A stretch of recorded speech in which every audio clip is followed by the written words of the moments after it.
لا اتحدث عن اهلي وزمالك، لا اتحدث ابدا، وتيجي في الاخر تسمع لبلاغ لراجل زي ده والله العظيم من اخطاء محمود الخطيب الكبرى ان هو تنازل عن سجنك تاني، وهتتسجن تاني يا مرتضى، وهتتسجن تاني يا مرتضى، والزمالك هو اللي هيعيش. انتوا عايزين تبنوا مؤسسات ولا عايزين نعقد الدنيا؟ ما يفضل نادي الزمالك يتكعبل ويقع على وشه ويتبهدل ويروح في 60 داهيه، ليه؟ علشان ايه؟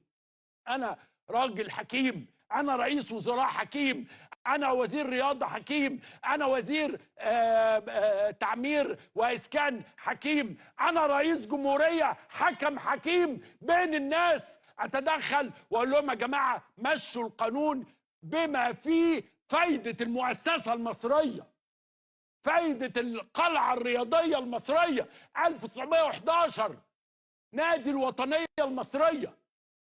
ادوا الناس فرصه تتنفس، ادوا الناس فرصه انها تقف على رجليها، انما هنجري ورا واحد زي ده انتوا عارفين هو مين، وعارفين بيعمل ايه، وعارفين انه هيموت يا عيني، اتبهدل بهدله، معزول. كاتب ايه؟ انه اخر رئيس لنادي الزمالك منتخب، واخد لقب مرسي، ونهايته هتبقى زي مرسي بالظبط.